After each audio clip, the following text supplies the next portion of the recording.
है। आशा करते हैं आप सभी लोग अच्छे होंगे।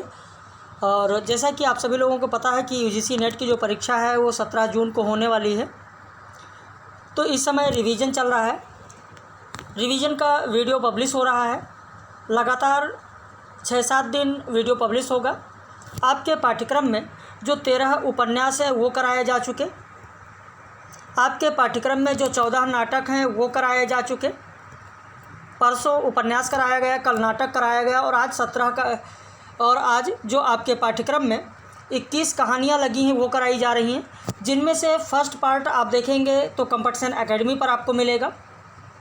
सेकंड पार्ट जो ये आप वीडियो देख रहे हैं ये सेकंड पार्ट है, जो कंपटीशन एकेडमी के सहयोगी चैनल द गुरु एकेडमी पर आपको दिया जा रहा है। अगर फर्स्ट पार्ट देखना है तो आप कंपटीशन एकेडमी चैनल पर जाएं और वहीं पर रात में 9 बजे लाइव क्लास भी होती है, जिसमें जो आपके पाठ्यक्रम में कहानियां हैं उन्हीं पर आधारित रात में 9 बजे लाइव क्लास में प्रश्न कराए जाएंगे। चैनल को सब्सक्राइब कर लीजिए ताकि जैसे ही वीडियो डाला जाए, पब्लिश किया जाए लाइव क्लास का, वैसे ही नोटिफिकेशन मिल जाए, आप भी अपना मूल्यांकन कर सकें, अपना रिवीजन कर सकें कि जो अभी तक आपने पढ़ रखा है उसमें जो प्रश्न पूछे जाएंगे किस तरीके के प्रश्न बन सकते हैं, कौन कौन से तथ्य कहाँ कहाँ से आ सकते हैं, तो उसके बारे में जान सकें। 10 कहानियाँ पहले पार्ट में कराया गया, दूसरे पार्ट में 11 कहानियाँ होंगी। तो 11वीं कहानी जो शुरू करने जा रहे हैं वो है फणीश्वरनाथ रेणु का तीसरी कसम कहानी। वैसे उससे पहले हम लोग बात कर लेते हैं फणीश्वरनाथ रेणु के बारे में। इनका जन्म बिहार के औराही हिंगना गांव में यानी पूर्वी पूर्णिया में हुआ, जिनके बचपन का नाम फनेसरा था। फणीश्वरनाथ रेणु के बचपन का नाम था फनेसरा, जबकि दादी उन्हें टठड़ुआ कहती थी। पिता का नाम इनके शिलानाथ मंडल था, माता का नाम पाणो देवी था। इनकी 3 पत्नियां थीं, रेखा राय, पद्मा रेणु और लतिका। रेणु क्रांतिकारी भी थे। 12 साल की उम्र में 40 साथियों को मिलाकर वानर सेना का गठन किया। इन्हें जेल भी जाना पड़ा। इनके बचपन के गुरु का नाम था रामदेनी तिवारी, जबकि बंगला के प्रसिद्ध साहित्यकार सतीनाथ भादुड़ी को रेणु अपना साहित्यिक गुरु मानते थे। रेणु ने विद्यार्थी जीवन में ही परीक्षा नामक कहानी लिखी थी, जो रामदेनी तिवारी की पत्रिका में प्रकाशित हुई थी। रेणु का लेखन प्रेमचंद की सामाजिक यथार्थवादी परंपरा को आगे बढ़ाता है और इन्हें आज़ादी के बाद का प्रेमचंद कहा जाता है। फणीश्वरनाथ रेणु को आज़ादी के बाद का प्रेमचंद कहा जाता है। तो ये भी चीज़ आप लोग ध्यान रखिएगा कि आज़ादी के बाद का प्रेमचंद किसे कहा जाता है। इस पर आधारित आप देखेंगे कि परीक्षा में प्रश्न भी पूछा जाता है। वैसे यूपीएचईएससी के पाठ्यक्रम में ऋण जल धन जल जो रचना है, जो संस्मरण है, वो भी बहुत ही महत्वपूर्ण है। ऋण जल धन जल में आप देखेंगे कि भूमिका नहीं है, बल्कि उसमें श्रद्धांजलि है, जिसमें रघुवीर सहाय ने श्रद्धांजलि लिखा है, जिसमें निर्मल वर्मा ने श्रद्धांजलि लिखा है। निर्मल वर्मा ने इन्हें समकालीन हिंदी साहित्य के संत लेखक कहा है और यह भी कहा है कि बिहार के एक छोटे भूखंड की हथेली पर इन्होंने समूचे उत्तरी भारत के किसान की नियत रेखा को उजागर किया, ये निर्मल वर्मा ने कहा है। तो इस तरीके से बहुत सारे कथन इनके बारे में मिलेंगे, लेकिन यहाँ पर जो हम लोगों को बात करना है वो है तीसरी कसम उर्फ मारे गए गुलफाम कहानी, जो कि ठुमरी कहानी संग्रह में संकलित है। ठुमरी कहानी में और भी कहानियाँ संकलित हैं, जैसे तीसरी कसम तो ही है। लाल पान की बेगम भी ठुमरी कहानी संग्रह में ही संकलित है। रसप्रिया ठुमरी कहानी में संकलित है। ठेस है, पंचलाइट है, सिरपंचमी का सगुन है, सिरचन है, तीर्थोदक है, 3 बिंदिया है। तो इस तरीके से 9 कहानियाँ संकलित हैं ठुमरी कहानी संग्रह में। बाकी फणीश्वरनाथ रेणु की और भी कहानियाँ, जैसे कहानी संग्रह, जैसे ठुमरी, एक आदिम रात्रि की महक, अग्निखोर, अच्छे आदमी, एक श्रावणी दोपहर की धूप, तो ये सब इनका कहानी संग्रह है। इस कहानी में हीरामन 40 वर्षीय गांव का गाड़ीवान है। हीराबाई नाचने वाली युवती है। हीराबाई को बार बार ये किस शब्द से संबोधित करते हैं, तो बाई शब्द से संबोधित करते हैं। बाकी गौड़ पात्र में पलट दास है, लालमोहर है, लहसनवा है, धुन्नी राम है। आप इन गौड़ पात्रों को भी ध्यान रखें, क्योंकि आपने देखा है पिछले परीक्षा में प्रश्न गौड़ पात्रों से पूछा गया है। इस कहानी में जो विषय है वह इसमें गांव के अधेड़ उम्र के व्यक्ति की व्यवस्था, कंपनी के लिए नाचने वाली औरत की व्यवस्था और प्रेम का चित्रण है। साथ ही हीरामन और हीराबाई के बैलगाड़ी सफ़र के माध्यम से लोक संस्कृति और उसमें निहित रस और मर्यादित निश्चल प्रेम को व्यक्त किया गया है। इसमें वह 3 कस्में खाता है। 3 कस्में, एक तो चोर बाजारी के माल की लदनी नहीं करेगा, और दूसरा कंपनी बांस की लदनी नहीं करेगा, तीसरा कंपनी के औरत की लदनी नहीं करेगा। बांस की लदनी खरैया शहर में की जाती है। फारबिसगंज और चंपानगर का भी जिक्र है। किन किन स्थानों का जिक्र है यह भी आपको ध्यान रखना है। फारबिसगंज है, चंपानगर है, खरैया है। हीराबाई कानपुर की रहने वाली हैं। कजरी नदी और परमार नदी का भी जिक्र है। विदागी शब्द जो इसमें प्रयुक्त किया गया है उसका अर्थ है नैहर या ससुराल जाती हुई लड़की, ये विदागी का अर्थ है। काला आदमी, राजा क्या महाराजा भी हो जाए रहेगा काला आदमी ही साहब, साहब के जैसे अक्ल कहाँ से पाएगा, ये हीरामन कहता है। छोकरा नाच के मनुआ नटुआ का मुँह हीराबाई जैसा ही था। तो ये सब जो कथन है वो भी पूछे जाते हैं। इसमें महुआ घटवारिन की बात हुई है, लिखना चाहें तो आप लिख लें। महुआ घटवारिन, महुआ घटवारिन किस कहानी में महुआ घटवारिन का जिक्र है, तो तीसरी कसम में। इसमें मुहावरा है 1 2 3 9 2 11, इन सब मुहावरों का प्रयोग किया गया।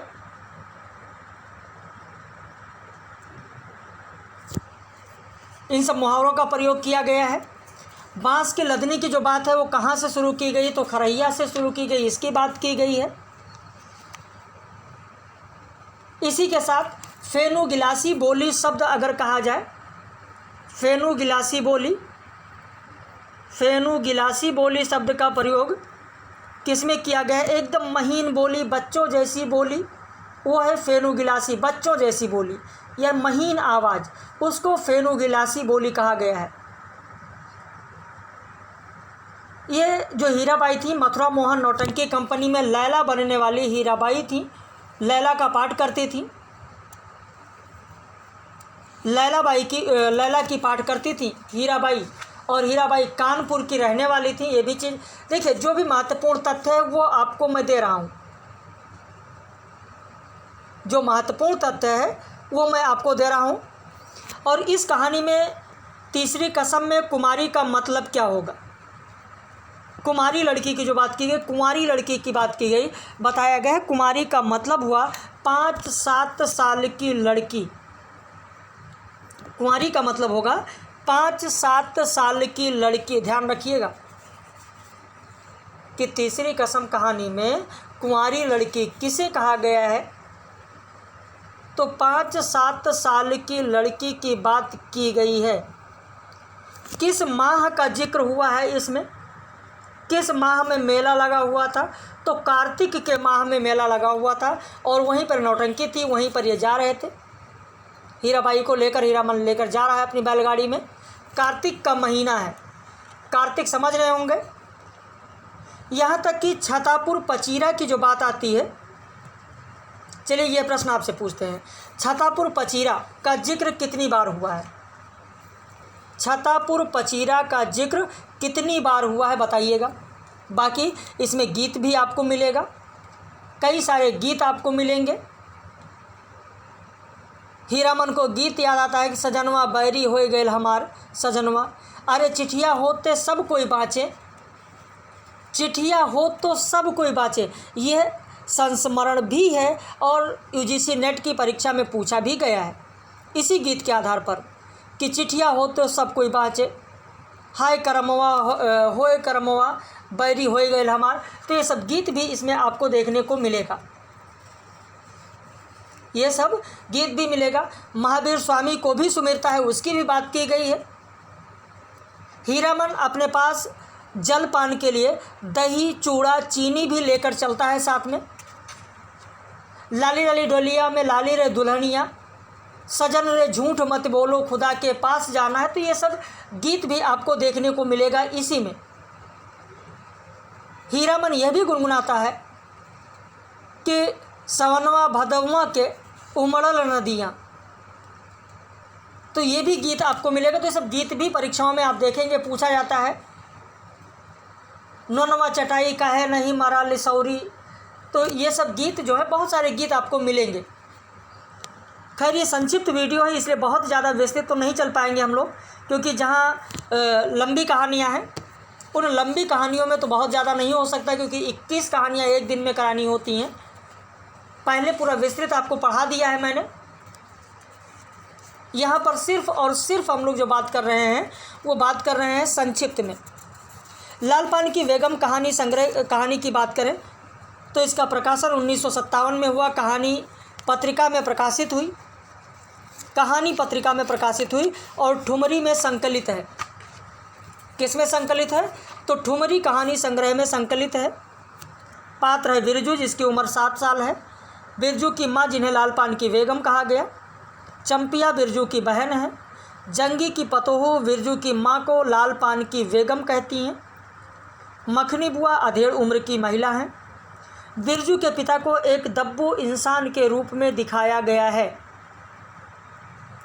इसमें विषय अगर देखें तो ग्रामीण समाज के संदर्भ में एक व्यंग है। समाज के रिश्तों का चित्रण के साथ साथ महिला सशक्तिकरण और स्त्री व्यवस्था का भी विश्लेषण है। इस कहानी में बलरामपुर का नाच देखने जाने की बात होती है। इससे भी ध्यान रखना कि कहाँ पर नाच देखने जाने की बात हो रही है, तो बलरामपुर। बिरजू की माँ अपने पति को कोसते हुए गोबर गणेश तक कह डालती हैं। गोबर गणेश तक कह डालती हैं। तो यहाँ पर जो कथन दिए गए हैं उन कथन पर भी आपको ध्यान देना है। ये भी कहा गया कि जंगी की पतोहू मुँहजोर है, रेलवे स्टेशन के पास की लड़की है, 3 ही महीने हुए गौने की नई बहू होकर आई है और सारे कुरमा टोली की सभी झगड़ालू सासों से एकाध मोर्चा ले चुकी है और उसका ससुर जंगी दागी चोर है कि किलासी है, उसका खसम रंगी कुरमा टोली का नामी लठैत, इसलिए हमेशा सींग खुजाती फिरती जंगी की पतोहू। इतना ही नहीं, जब इनकी बेटी चंपिया दुकान पर जाती है तो वहाँ भी कहती हैं, बिरजू की माँ ने अपनी बेटी चंपिया को आवाज़ दी कि अरे चंपिया, आज लौटे तो तेरी मूड़ मरोड़ कर चूल्हे में झोंकती हूँ, दिन दिन बेचाल होती जाती है। गांव में तो अब थिएटर बाइस्कोप के गीत गाने वाली पतुरिया पतोहू सब आने लगी हैं। कहीं बैठ के बाजे न मुरलिया सीख रही होगी हर जाएगी अरे चंपिया। तो ये सब कहती हैं। किस टोली की बात हो रही है, यानी बिरजू की माँ किस टोली में रहती हैं? तो कुरमा टोली। कुरमा टोली, ध्यान रखना, बाद में ना कहना सर मुझे नहीं पता था कुरमा टोली का जिक्र कहाँ आया है। कुरमा टोली का जिक्र कहाँ पर आया है या किस कहानी में आया है, या कुरमा टोली का लठैत कौन है? कुरमा टोली का लठैत कौन है? तो जंगी का जो आदमी, जंगी की जो पतोहू है उसका आदमी या जंगी का बेटा कुरमा टोली का लठैत है। तो ये सारी चीज़ें आपको ध्यान रखना है। बिरजू जिन्न बाबा से और बिरजू की माँ महावीर बाबा से गाड़ी मिलने की मन्नत मांगते हैं। बिरजू जिन्न बाबा को अपने हाथ से लगाए बैगन के पौधे का पहला बैगन देने को तैयार है, तो बिरजू की माँ दोगुनी मनौती देने को तैयार हैं। ये दोगुनी मनौती देने को तैयार हैं। अच्छा, गोबर गणेश कई एक बार शायद किसी ने पूछा था कि सर गोबर गणेश कब कहा है और कैसे कहा है। देखिए, जब बिरजू का पिता होता है दूसरे की बैलगाड़ी मांगने जाता है, बैल इसके पास है, एक बैलगाड़ी नहीं है, जब बैलगाड़ी मांगने जाता है तो देर हो जाता है, नहीं पहुंचता है, तो ये गुस्साती हैं बिरजू की माँ। कहती हैं कि बिरजू के बाप पर बहुत तेज़ी से गुस्सा इसको चढ़ता ही जाता है। बिरजू की माँ का भाग ही खराब है जो ऐसा गोबर गणेश घरवाला उसे मिला है। कौन सा शौक मौज दिया है उसके मर्द ने, कोल्हू के बैल की तरह खट कर सारी उम्र काट दी इसके यहाँ, कभी एक पैसे की जलेबी भी लाकर दी। किस मिठाई की बात हुई है? जलेबी, क्योंकि पहले गांव में बहुत मान्यता थी जलेबी की ना। कौन सी एक पैसे की जलेबी लाकर दी है? और उस जलेबी लाकर दी है। पाट का दाम भगत के यहाँ से लेकर बाहर ही बाहर बैल हटा चले गए। बिरजू की माँ को एक बार नमरी लोट देखने भी नहीं दिया आँख से, बैल खरीद लाए और उसी दिन से गांव में ढिंढोरा पीटने लगे कि बिरजू की माँ इस बार बैलगाड़ी पर चढ़कर जाएगी नाच देखने, दूसरे के गाड़ी के भरोसे नाच देखने नहीं जाएगी। तो ये तभी कहा गया है। तो ये सब जो कथन है वो कथन ध्यान रखना। बिरजू का थोड़ा सा खेत है और उस खेत में धान की लहलहाती फसल है। जो धान की लहलहाती फसल है यानी किस महीने की बात हो रही है? यह बिरजू अपने पिता से बैलगाड़ी को दौड़ाने के लिए जो बात करता है, तेज़ से चलाने के लिए बात करता है, किसका उदाहरण देता है? उड़न जहाज। बिरजू कहता है अपने बाप से कि उड़न जहाज की तरह उड़ाओ बप्पा। तो ये सब जो कथन है बहुत ही महत्वपूर्ण है।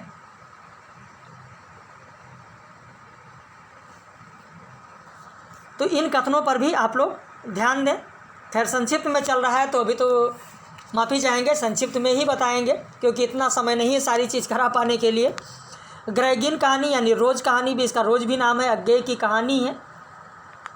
इसका प्रकाशन 1990 में हुआ। विपथगा कहानी संग्रह में संकलित है। किस कहानी संग्रह में? तो विपथगा कहानी संग्रह में। विपथगा में कुल 12 कहानियाँ संकलित हैं।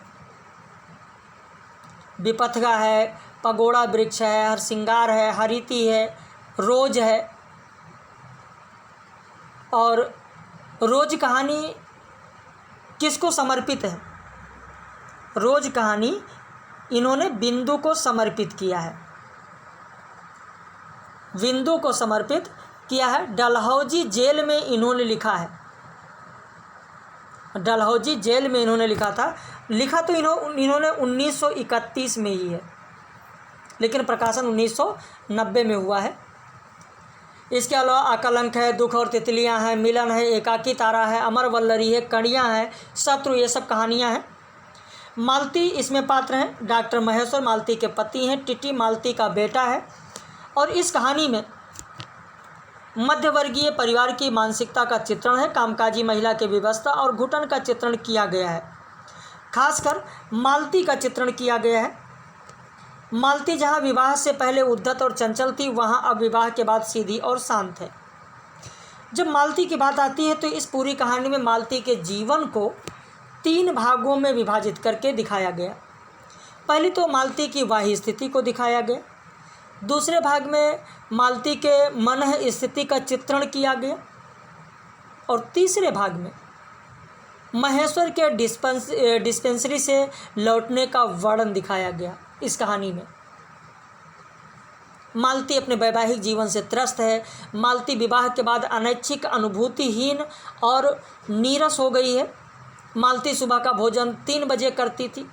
महेश्वर को 2 बजे खाना खिलाने के बाद मालती कुछ भी पढ़ती लिखती नहीं थी। पिता ने किताब ला दी थी। 20 पेज रोज़ पढ़ने को कहा तो वो 10 पेज रोज़ फाड़ देती थी। तो ये सारी चीज़ें उसके जीवन की कथा इसमें बताई गई है। कथाकार जो है वो मालती के दूर के रिश्ते का भाई है, जो 4 साल बाद, शादी के 4 साल बाद मालती से मिलने आया है। और मालती से मिलने के लिए वो 18 मील यानी 28 किलोमीटर पैदल चलकर पहाड़ी पर गया था। मैं तो रोज़ ही ऐसी बातें सुनती हूँ, मालती कहती है, पर कोई मर मुर जाए तो ख्याल ही नहीं आता। पहले तो रात रात भर नींद नहीं आया करती थी। कथाकार कहता है कि मुझे जान पड़ता है मानो किसी जीवित प्राणी के गले में मृत जंतु का तोंक डाल दिया गया हो, वह उसे उतार कर फेंकना चाहे तो उतार भी ना पाए। और यह मृत जंतु का तोंक कहा गया है विवाह को। किसे कहा गया है? विवाह को। वैसे ये PDF भी मैंने आप सभी लोगों को भेज ही दिया है। यह PDF आप लोगों को सुबह 10 ही बजे भेज दिया जाता है। जो हमारे पेड बैच का शेड्यूल है वो एक बार ध्यान दें। सुबह 10 बजे डेली PDF नोट्स, 10 ही बजे टेस्ट सीरीज, 2:30 बजे वीडियो लेक्चर डिस्क्रिप्टिव, जैसे आप डिस्क्रिप्टिव देख रहे हैं इस वीडियो को, और फिर रात में 9 बजे उसी टॉपिक पर लाइव क्लास में, डेली लाइव क्लास में प्रश्न। तो ये डेली का शेड्यूल है, यानी एक टॉपिक आप दिन में 3 बार पढ़ते हो। सुबह PDF, दोपहर में डिस्क्रिप्टिव वीडियो लेक्चर, रात में 9 बजे लाइव क्लास। और ज़्यादातर हमारे यहाँ वो लोग एडमिशन लेते हैं जिनका JRF नहीं होता है। भाई नेट तो हमारे यहाँ केवल आप 1 घंटा पढ़ते रहें डेली तो भी हो जाएगा, लेकिन JRF अगर आपको निकालना है तो डेली 3 से 4 घंटे आपको पढ़ना ही है। और डेली जितना हम मैटर उपलब्ध कराएंगे वो आपको पढ़ना है। और यही कारण है कि हमारे यहाँ रिजल्ट भी JRF का बहुत अच्छा आता है लगातार। ये मैं खुद नहीं कह रहा हूँ, चैनल पर जाकर आप देखिए, लोगों का इंटरव्यू पड़ा हुआ है जो मैंने लोगों ने भेजा है। तो खैर वो तो अलग की बात है, अभी आपका रिवीजन चल रहा है वो देखिए। तो ये कथन हो गया कथाकार का। आगे देखें, माँ, युवती माँ, यह तुम्हारे हृदय को क्या हो गया है जो तुम अपने एकमात्र बच्चे के गिरने पर ऐसी बात कह सकती हो, और यह अभी जब तुम्हारा सारा जीवन तुम्हारे आगे है। यह कथन इसमें दिया गया है। ग्रेगिन जो कहानी है, इसका जो उद्देश्य है वो विवाह के बाद ही कुछ ही वर्षों में स्त्री के जीवन में जो आई जड़ता है, या एक ही जैसा जीवन, या रोज़मर्रा जीवन, या बाहरी दुनिया से जुड़ने का जो उपाय है, उसकी बात की गई है। इस कहानी में कुंठा, हताशा, व्यक्तिवादिता, पलायन का भाव, ये सारी चीज़ें आपको मिलेंगी। भाषा का, जब भाषा की बात आती है तो भाषा का अनुशासन किसी भी विधा की रचना की सफलता के लिए ज़रूरी होता है। और जहाँ तक अज्ञेय की बात है तो अज्ञेय भाषा के मामले में समृद्ध साहित्यकार हैं, और उनकी कहानियों में, पात्रों के संवादों में उनकी पृष्ठभूमि के अनुरूप भाषा का प्रयोग भी बहुत ही अनिवार्य रूप से उन्होंने किया है। तो खैर ये संक्षिप्त में हम लोगों ने यहाँ पर बात की। अब इसके बाद में अगली जो कहानी है वो है कोसी का घटवार। अगली कहानी है कोसी का घटवार कहानी। कोसी का घटवार कहानी कल्पना पत्रिका में प्रकाशित हुई थी। कोसी का घटवार, कोसी का घटवार कहानी संग्रह भी है जिसमें 10 कहानियाँ संकलित हैं। कोसी का घटवार कहानी संग्रह भी है जिसमें 10 कहानियाँ संकलित हैं, जिसमें पहली कहानी है दाज्यू, फिर है उस्ताद, कवि प्रिया, बंद दरवाजे, खुली खिड़कियाँ, किंकरोम जनार्दन, कोसी का घटवार, जी हजूरिया, पद्मा की कहानी, सुबो दीदी और बदबू। यह 10 कहानियाँ संकलित हैं। यानी कोसी का घटवार कहानी संग्रह में पहली कहानी दाज्यू है, अंतिम कहानी बदबू है, और छठी कहानी कोसी का घटवार है। और यही शीर्षक कोसी का घटवार संग्रह भी है। कल्पना पत्रिका में ये कहानी प्रकाशित हुई। इसमें पात्र के रूप में आप देखेंगे तो पात्र के रूप में गोसाई हैं, लक्ष्मा है, राम सिंह है। लक्ष्मा का 6-7 वर्षीय बालक है। यह मनोवैज्ञानिक यथार्थवादी कहानी है। यह मनोवैज्ञानिक यथार्थवादी कहानी है। इस कहानी के माध्यम से अधूरी प्रेम कहानी में अकेलेपन के चित्रण के साथ साथ स्त्री की व्यवस्था और सामाजिक बंधनों का चित्रण किया गया है। अनाथ लड़का और फौजी जवान गोसाई के लिए लक्ष्मा के पिता ने कहा था कि जिसके आगे पीछे भाई बहन नहीं, माई बाप नहीं, परदेश में बंदूक की नोक पर जान रखने वाले को छोकरी कैसे दे दें हम। लक्ष्मा कहती है कि गंगनाथ जीव की कसम, जैसा तुम कहोगे मैं वैसा ही करूँगी। ये गोसाई से कहती है लक्ष्मा। गोसाई का ये कथन है, लक्ष्मा का यह कथन है गोसाई से, जब दोनों प्रेम करते हैं। इतना ही नहीं, इस कहानी में ये भी कहा गया कि दुख तकलीफ़ के वक्त ही, ये गोसाई कहता है, जब लक्ष्मा इसके चक्की पर आती हैं आटा पिसाने के लिए और चलने लगती है, फिर ये सारी कहानी गोसाई को भी पता होता है कि लक्ष्मा का विवाह हो गया, इसका 6-7 वर्षीय बालक है। उस समय का ये कथन है, जब जाने लगती है, पैसे देने लगता है, लक्ष्मा नहीं लेती है, तब कहता है कि दुख तकलीफ़ के वक्त ही आदमी आदमी के काम नहीं आया तो बेकार है साला। कितना कमाया, कितना फूका हमने इस ज़िंदगी में, है कोई हिसाब? पर क्या फ़ायदा, किसी के काम नहीं आया। इसमें एहसान की क्या बात है? पैसा तो मिट्टी है साला, किसी के काम नहीं आया तो मिट्टी, एकदम मिट्टी। और जो यहाँ पर यह कथन दिया गया कि जब दोनों चोरी से मिलने जाते हैं जंगल में, तो वहीं पर गोसाई बैठा होता है और उसी के पैर पर अपना सर रखकर लक्ष्मा लेटी होती है और काफल का फल लिए होते हैं हाथ में ये लोग, और उसी छीना झपटी में पकड़ लेते हैं काफल का रस, या काफल के रस का जो लाल रंग है वो इसके शर्ट पर लग जाता है, शर्ट की बाह पर लग जाता है गोसाई के। तब का ये कथन है, कहती है कि इसे यहीं रख जाना, मेरी पूरी बाह की कुर्ती इसमें से निकल आएगी। लक्ष्मा ने ये गोसाई से तब कहा है। काफल का फल तो शायद आप लोगों ने देखा भी होगा, जंगली फल है, लाल रंग का जूस इसमें से, रस इसमें से निकलता है। फिर आगे का कथन आप देखें कि जिसका भगवान नहीं होता उसका कोई नहीं होता। लक्ष्मा कहती है कि जेठ जेठानी से किसी तरह पिंड छुड़ाकर यहाँ माँ की बीमारी में आई थी, वो भी मुझे छोड़कर चली गई। एक अभागा मुझे रोने को रह गया, उसी के लिए जीना पड़ रहा है, नहीं तो पेट पर पत्थर बांधकर कहीं डूब मरती, जंजाल कटता। फिर आगे का कथन है कि मुश्किल पड़ने पर कोई किसी का नहीं होता जी। बाबा की जायदाद पर उनकी आंखें लगी हैं, सोचते हैं कहीं मैं हक न जमा लूँ, तो मैंने साफ कह दिया है कि मुझे किसी का कुछ लेना देना नहीं है। जंगलात का लीसा ढो ढोकर अपना गुजर कर लूँगी, किसी के आँख का कांटा बनकर नहीं रहूँगी। गोसाई कहता है, लोग ठीक ही कहते हैं, औरत के हाथ की बनी रोटियों में स्वाद ही दूसरा होता है। क्योंकि जब लक्ष्मा आती है और ये आटा सान कर रखा होता है बनाने के लिए, तो लक्ष्मा बना देती है, चाय बना देती है, और जब खाने बैठता है तब गोसाई कहता है कि लोग ठीक ही कहते हैं, औरत के हाथ की बनी रोटियों में स्वाद ही दूसरा होता है। पूरी कहानी पढ़े होंगे तभी ये चीज़ें समझ में आपके आएंगी। संक्षिप्त में अमृतसर आ गया, भीष्म साहनी की ये कहानी है, अमृतसर आ गया। पटरिया कहानी संग्रह में संकलित है। पटरिया कहानी संग्रह तो आप लोगों ने सुना ही होगा। पटरिया कहानी संग्रह में कितनी कहानी संकलित है पता है आप लोगों को? नहीं पता है तो कॉपी पेन लेकर बैठा करें, चीज़ों को लिख लें।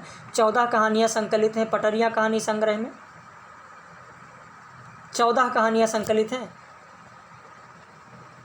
जिसमें से अमृतसर आ गया, पटरियाँ, ललक, मौका परस्त, इंद्रजाल, ढोरे भूलक,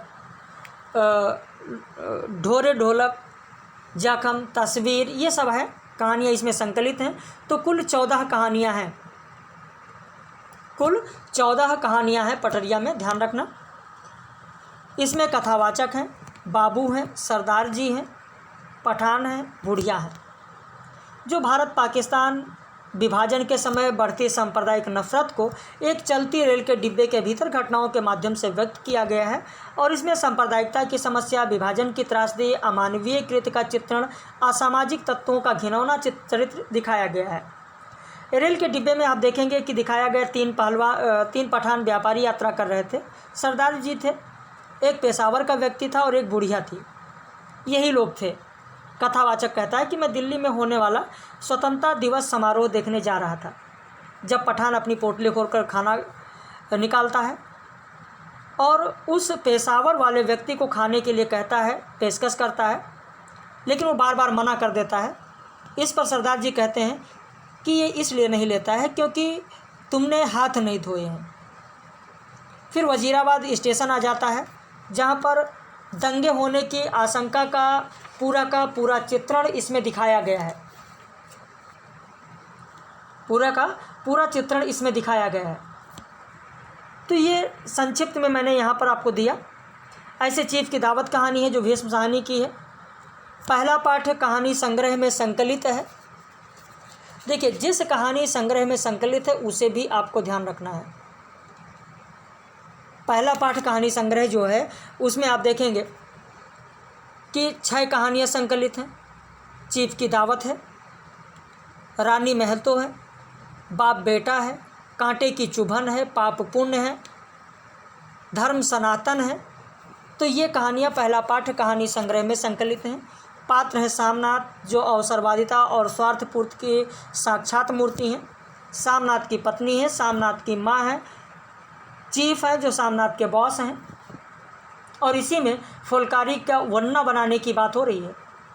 फुलकारी बनाने की बात इसी में हो रही। जब मैंने उपन्यास आपको पढ़ाया था तो मैंने वहाँ पर आपको बताया था, कहा था ध्यान देना, चीफ की दावत में फुलकारी के वन्ना की बात हुई है। इस कहानी में मानवीयता का अभाव है, पुत्र के लिए माँ का योगदान है।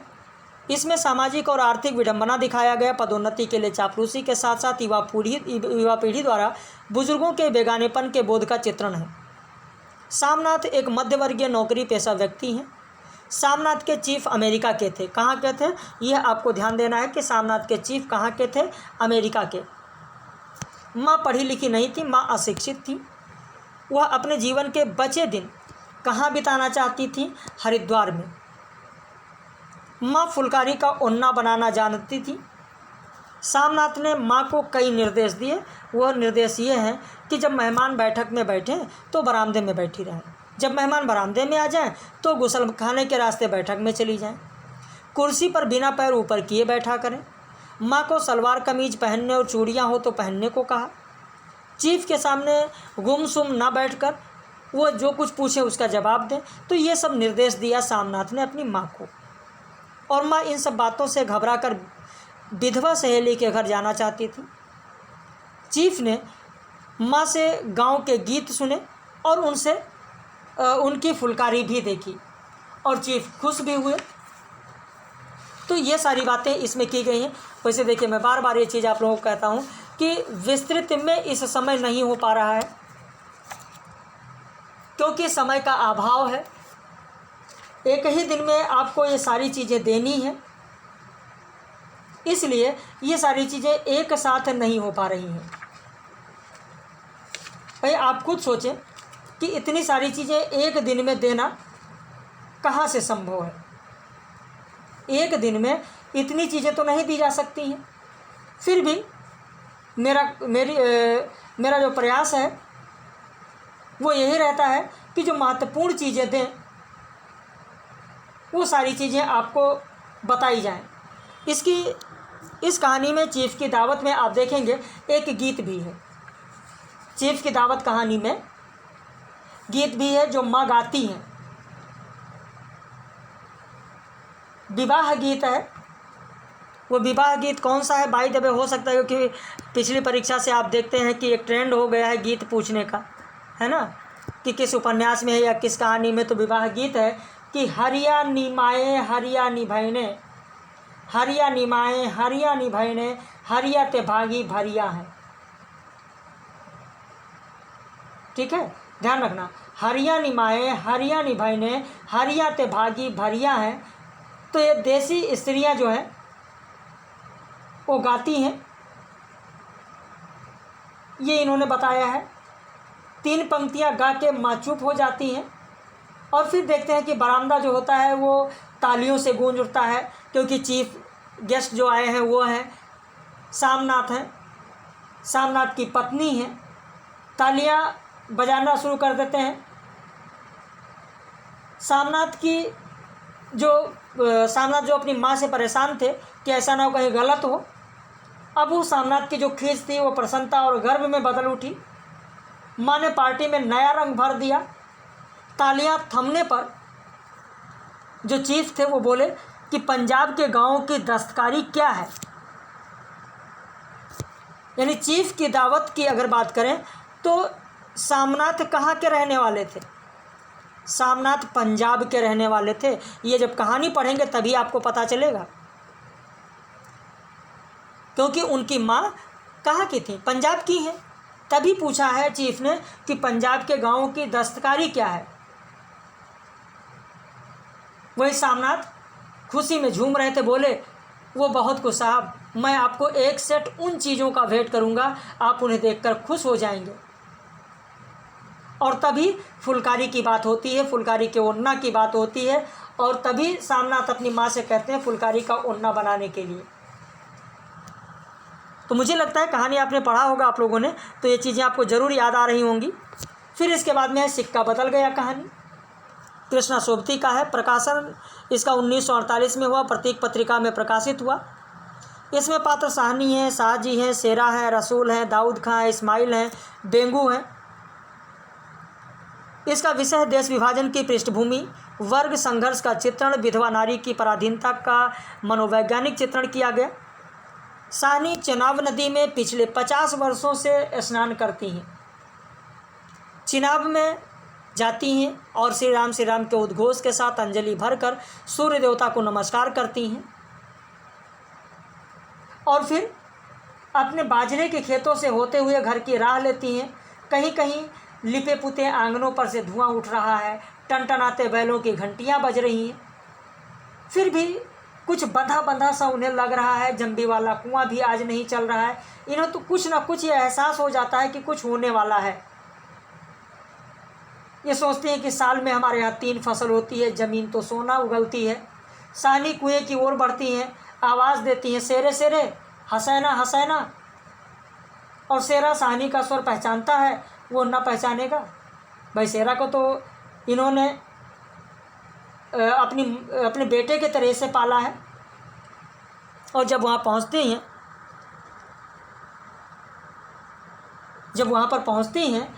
तो पहुँचने पर बहुत सारे कथन वहाँ पर आपको देखने को मिलेगा। जैसे साहनी साहनी सुनो ट्रकें आती हैं लेने, रसूला ने कहा। बेंगू पटवारी ने कहा साहनी रब नू यही मंजूर सी। साहनी ने थानेदार दाऊद खां की मंगेतर को मुँह दिखाई में सोने के कर्णफूल दिए थे। साहनी ने भागोवाल मस्जिद के लिए 300 रुपये चंदा भी दिया था। साहनी तुम अकेली हो, अपने पास कुछ होना ज़रूरी है, कुछ नकदी ही रख लो, वक्त का कुछ पता नहीं है, दाऊद खां ने कहा। साहनी कुछ कह जाओ, तुम्हारे मुंह से निकली आशीष झूठ नहीं हो सकती, इस्माइल ने कहा है। रब तुम्हानू सलामत रखे, बच्चा खुशियाँ बख्शे, साहनी ने इस्माइल से कहा। साहनी कोई कुछ नहीं कर सका, राज भी पलट गया, शेरा ने कहा। तैनू भाग जन्ना चन्ना, साहनी ने शेरा को कहा। देखिए साहनी शेरा को किस तरीके से कह रही हैं, बच्चे की तरीके से पाली हैं, लेकिन यही शेरा है जो उस सांप्रदायिकता की आग को देखकर खुद अपने आप को बदल लिया और फिरोज की बात मान लिया। फिरोज के ही मानने पर, फिरोज के ही बात में आकर शेरा साहनी को मारना चाहता था। ये भी एक बहुत ही महत्वपूर्ण कथन है आपके लिए।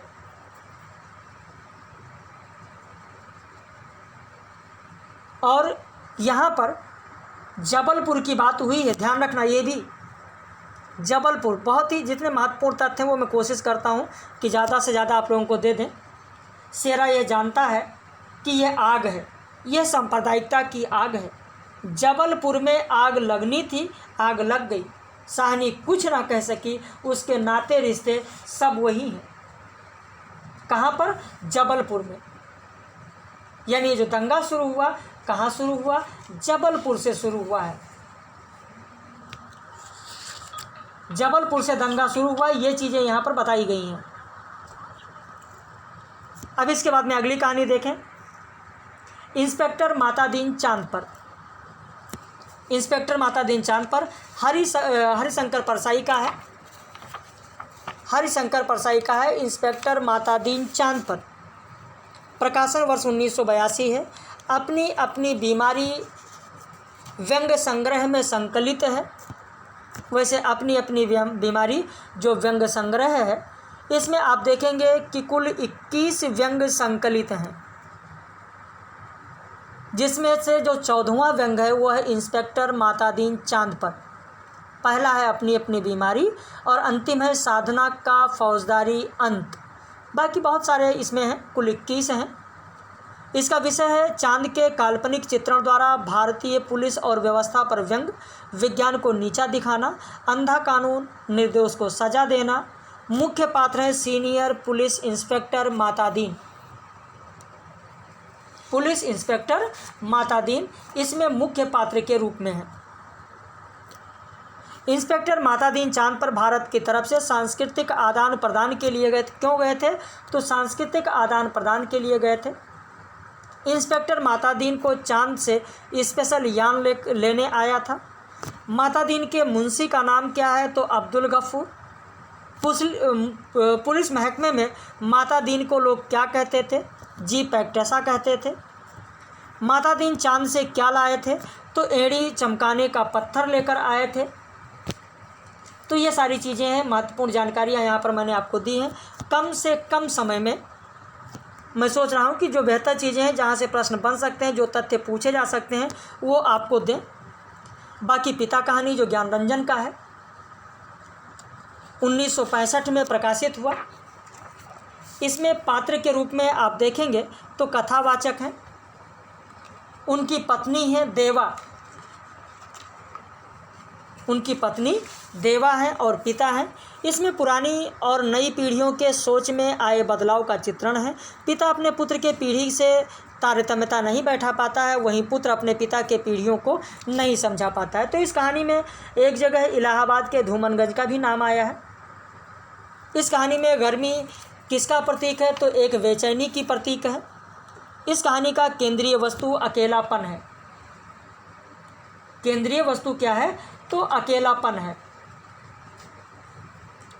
इसको भी ध्यान रखना कि अकेलापन है।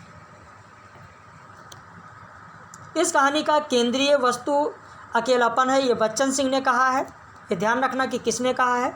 यह कहानी लोक कथात्मक शैली में लिखी गई है। पिता लगातार 35 वर्षों से 2 पुस्तकें रामायण और गीता पढ़ते हैं। पिता को एक बुलंद भीमकाय दरवाजे के समान बताया गया है। गोपाल राय ने कहा है कि ज्ञानरंजन का पिता कहानी पीढ़ियों की सोच और जीने के तौर तरीके के खाई को व्यक्त करने वाली कहानी है, इसलिए कहा गया है। अब देखेंगे भी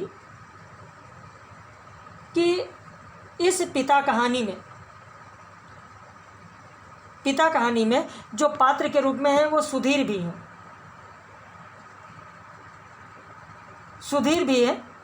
सुधीर जो कथावाचक जो है इसमें, उसका भाई है सुधीर की भी जिक्र हुई है, सुधीर की भी बात हुई है, ध्यान रखना।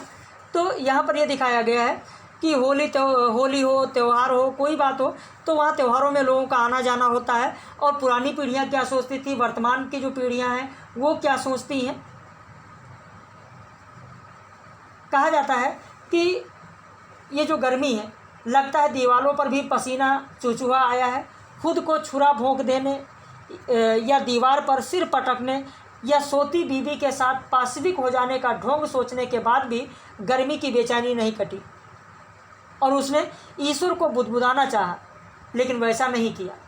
केवल हल्के हल्के हाथ के पंजे से सिर के बालों को दबोचकर वो रह गया। मौसम की गर्मी से कहीं अधिक प्रबल पिता है। उसके सामने एक घटना मजबूती से टंग गई। उसने घटना को मन में दोहराया कि वायुसेना में नौकरी करने वाला उसका कप्तान भाई बहन के यूनिवर्सिटी के खर्चे के लिए 10 वर्ष तक 50 रुपये महीने भेजता रहा था। एक बार अकस्मात कप्तान भाई होली अवकाश मनाने घर पर आ गया।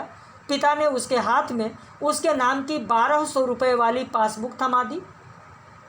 सबको ये बड़ा आकस्मिक लगा, लेकिन कप्तान जो भाई था उसको हैरत हुई और हल्की खुशी भी कि एकाएक काफ़ी रुपए मिल गए। तो ये सारी चीज़ें बात हुई है भाइयों के बीच में किस तरीके से होता है, पिता क्या व्यवहार करते हैं, तो नई और पुरानी पीढ़ियों की सोच क्या है, ये सारी चीज़ें इसमें दिखाई गई हैं। बाकी राजा निर्बंसिया कहानी, जिसका प्रकाशन 1957 में हुआ। राजा निर्वंशिया कहानी संग्रह भी है जिसमें 19 कहानियाँ संकलित हैं। पहली कहानी है देवा की माँ, अंतिम कहानी है कस्बे का आदमी, 7वीं कहानी है राजा निर्वंशिया। इसमें जगपति है, चंदा है, जगपति की पत्नी है, बचन सिंह कंपाउंडर है, दयाराम, राजा, रानी, सकूरे, ये सब है। वैसे ये PDF मैंने आप सभी लोगों को भेज दिया है और 45 मिनट हो चुका है। 2 घंटे से लगातार मैं बोल रहा हूँ। एक पहले पार्ट तो 1 घंटे का हो गया, दूसरा पार्ट भी 45 मिनट का हो गया। तो ये PDF मैंने भेज दिया, बहुत कुछ समझाना इसमें नहीं है, इसको पढ़ लीजिएगा। परिंदे कहानी आप लोग पढ़ लीजिएगा, पूरा PDF मैंने भेज ही दिया है। और इसी पर आधारित रात में 9 बजे लाइव कक्षा में जो महत्वपूर्ण प्रश्न है वो आपको हम कराएंगे। उम्मीद करते हैं कि इसे आप लोग देखेंगे और अपनी प्रतिक्रिया भी व्यक्त करेंगे कि ये आपको कैसा लगा और किस तरीके के इसमें प्रश्न आपको देखने को, तथ्य आपको देखने को मिले, और जो चीज़ें समझाई गई उसमें से कितनी चीज़ें समझ में आपके आई और यह कितना आपके लिए महत्वपूर्ण रहा, ज़रूर बताइएगा। हम लोग फिर मिलेंगे रात में 9 बजे कंपटीशन एकेडमी चैनल पर महत्वपूर्ण वीडियो में महत्वपूर्ण प्रश्नों के साथ।